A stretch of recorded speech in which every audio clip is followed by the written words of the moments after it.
എൻ്റെ നാട്ടിലാണ് കോട്ടക്കല്ലാട്ട, Kottakkal happiness centre.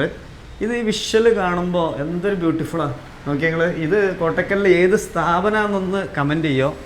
ഒരുപാട് ആളുകളുടെ ഒരു പ്രധാന കേന്ദ്രമാണ്. എന്താ ഒരു സ്റ്റാർ ഹോട്ടൽ പോലെ തന്നെ ഫീലിംഗ്. അത് ഓരോ റൂമും ഇനി ഇതിൻ്റെ ഫൈനൽ നിങ്ങൾ കാണണം കേട്ടോ. ഓക്കെ, പുറത്തൊക്കെ ഉണ്ട്, എല്ലാം അടിപൊളിയാണ്. വേഗം കാണിച്ചു തരാം.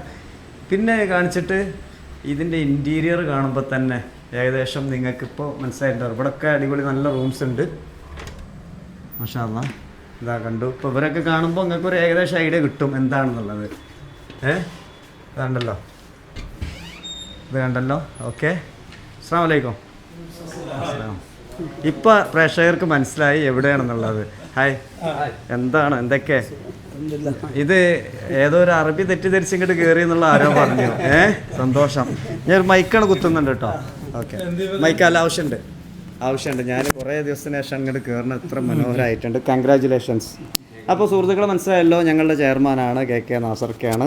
സന്തോഷം. താങ്കളുടെ ഇത് സത്യത്തിൽ 5 സ്റ്റാർ ഹോസ്പിറ്റലോ അല്ല എന്താ പറയുക, ഹെൽത്ത് സെൻ്ററോ അല്ലെങ്കിൽ കോട്ടക്കൽ ആയുർവേദത്തിൻ്റെ എന്തെങ്കിലും ട്രീറ്റ്മെൻറ്റ് സെൻ്ററോ ആയിരിക്കും. തെറ്റിദ്ധരിച്ചു. ആണല്ലേ. ഇനി സംഗതി ഓക്കെ. എന്തൊക്കെ പരിപാടികൾ? സമയം ഇരുട്ടായിട്ടുണ്ട്, വൈകിട്ടുണ്ട്. അപ്പോൾ എന്തോ വലിയ ചർച്ചയിലാണ് അല്ലേ? ചർച്ച എന്തോ നടക്കുന്നുണ്ട്. ഇവിടെ ഒരു വെറൈറ്റി സംഭവം കാണുന്നുണ്ടല്ലോ, കോട്ടക്കൽ ടൈം ബാങ്ക്. എന്താണ് ഒന്ന് എക്സ്പ്ലെയിൻ ചെയ്യാം? നമ്മുടെ സോഷ്യൽ ആക്ടിവിറ്റീസ്, നമ്മുടെ വയസ്സായ ആളുകളൊക്കെ നമ്മൾ യൂത്തിനെയും മറ്റുള്ളവരൊക്കെ സജീവമാക്കുകയും ഇവർക്ക് വേണ്ടി എടുക്കുന്ന സമയത്തിന് നമ്മൾ അഡ്രസ്സ് ചെയ്യാൻ പോകും. അതായത് വാല്യൂ എടുക്കാൻ പോകണം. അപ്പോൾ ഞാനിന്നൊരു മണിക്കൂർ, നിങ്ങളിന്നൊരു മണിക്കൂർ നമുക്ക് വയസ്സായ ആളുകൾക്കോ അല്ലെങ്കിൽ ഭിന്നശേഷിക്കാരായ അല്ലെങ്കിൽ അത്തരത്തിലുള്ള ആളുകൾക്ക് അവർക്ക് വേണ്ടി നമ്മൾ സമയം ചിലവാക്കിയിട്ടുണ്ടെങ്കിൽ നമ്മളത് റെക്കോർഡ് ചെയ്യും. റെക്കോർഡ് ചെയ്ത് വെക്കും. അത് റെക്കോർഡ് ചെയ്തിട്ട് ഇവർക്ക് വയസ്സാവും, നമുക്ക് വയസ്സാവുമല്ലോ, അല്ലെങ്കിൽ ഇപ്പോഴത്തെ യൂത്തിന് വയസ്സാകുമ്പോൾ ഇത് ക്രെഡിറ്റ് ആയിട്ട് അവർക്ക് തിരിച്ചു കൊടുക്കണം എന്നുള്ളതാണ് അതാ ഉദ്ദേശിക്കുന്നത്. അപ്പോൾ നമ്മൾ അത്തരത്തിലുള്ള ഒരു പ്രൊജക്റ്റ്, നമ്മൾ വയസ്സായ ആളുകളെ കൂടെ ഇരിക്കുന്നത്, വർത്തമാനം പറയുന്നത്, അവരെ ഹോസ്പിറ്റലിൽ കൊണ്ടുപോകുന്നത് എല്ലാം ഇത് റെക്കോർഡ് ചെയ്തിട്ട് ഒരു ആപ്പിലൂടെ സാമൂഹ്യ സേവനമാണ് നടത്തിയാലും അതിന് പിന്നെ ഈ ടൈം ബാങ്കിൽ ക്രെഡിറ്റ് ആക്കിയിട്ട് അവർക്ക് കാർഡ് കൊടുക്കും. യെസ്, അവർക്ക് പോയിന്റ് കൊടുക്കും നമ്മൾ. അപ്പൊ നമ്മളൊക്കെ ആഡ് ചെയ്യുമല്ലോ, നമ്മൾ ചെയ്യുന്ന സേവനമൊക്കെ നിങ്ങൾ പോയിന്റിൽ പെടുത്തൂല? തീർച്ചയായിട്ടും.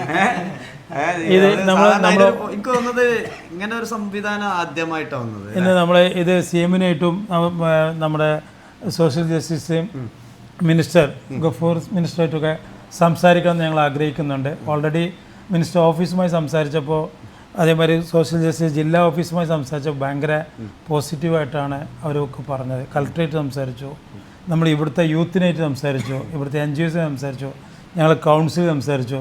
ഇത് ഭയങ്കര ഒരു നല്ല ഒരു പ്രൊജക്റ്റായിട്ട് ഫണ്ടില്ലാതെ നഗരസഭ കേരളത്തിൽ തന്നെ ഫസ്റ്റ്, ഇന്ത്യയിൽ തന്നെ വേറെ ആരെങ്കിലും ചെയ്തോ എന്നുള്ളതിനെ കുറിച്ച് സ്വിറ്റ്സർലാൻഡിൽ ഓൾമോസ്റ്റ് ചെയ്തുകൊണ്ടിരിക്കുന്നത്. വിദേശ രാജ്യങ്ങളിലൊക്കെ കമ്പൽസറി ആയിട്ടൊക്കെ ചില രാജ്യത്തൊക്കെ നമ്മുടെ നാട്ടിൽ ഇത് ചെയ്യാം. ഏത് സേവനം ചെയ്താലും അവർക്ക് പിന്നെ അടുത്ത പ്രാവശ്യം കുറേ കൊല്ലം കഴിഞ്ഞ് മത്സരിക്കുമ്പോൾ ഞാൻ ടൈം ബാങ്കിൽ എനിക്കൊരു 1000 മണിക്കൂർ ഞാൻ സർവീസ് ചെയ്തിട്ടുണ്ടെന്ന് ഒരാൾക്കൂടെ പറയാൻ പറ്റും. അത് അയാൾക്കൊരു ക്രെഡിറ്റ് ആണ് അയക്കരം. അതായത് ഒരു സംഗതി സേവനം ചെയ്യാനുള്ള ഒരു മോട്ടിവേഷനും കൂടെയാണ്. തീർച്ചയായിട്ടും. അല്ലേ? അതെ, പ്രൂഫ് ആക്കല്ലേ, അക്കൗണ്ട് ചെയ്തിട്ട് സാധനം കൊടുക്കുക. സന്തോഷം. ഏതായാലും പിന്നെ അടിപൊളിയായിട്ടുണ്ട്. ഇത് ഓവറോൾ ബ്യൂട്ടിഫുൾ ആയിട്ടുണ്ട്. നമ്മൾ ഇരിക്കുന്ന സ്ഥലം ഇവിടെ ഇത് പബ്ലിക് സർവീസ് ചെയ്യാൻ വേണ്ടി ഇരിക്കുന്ന സ്ഥലമാണ്. ഒരു പോസിറ്റീവ് എനർജി അല്ല. അതുകൊണ്ടാണ് ഞങ്ങൾ ഇത്ര സമയം ഇവിടെ വർക്ക് ചെയ്യുന്നത്. ഞങ്ങൾ രാവിലെ 9 മണിൻ്റെ മുന്നേ ഓഫീസിലെത്തും. എല്ലാ അതിപ്പോൾ 5 മണി വരെയൊക്കെ പബ്ലിക് വരുന്ന കാര്യങ്ങളൊക്കെ അവർക്ക് ആവശ്യമുള്ള സർവീസ് ചെയ്യും. അതിനുശേഷം ഞങ്ങളൊരു ടീം ഇവിടെ കോട്ടക്കൽ ടീം, കൗൺസിൽ ടീം ഇരിക്കും. രാഷ്ട്രീയ ഭേദമന്യേ ഞങ്ങൾ ഇവിടുത്തെ വികസനം. ഏതായാലും വളരെ സന്തോഷം. നഗരസഭയുടെ പിന്നെ ഇൻറ്റീരിയർ വരുന്ന ആളുകൾക്ക് വളരെ ഹാപ്പി ആയിട്ട് കാര്യങ്ങൾ പ്രസൻറ്റ് ചെയ്ത് സന്തോഷത്തോടു കൂടി മടങ്ങിപ്പോവാം.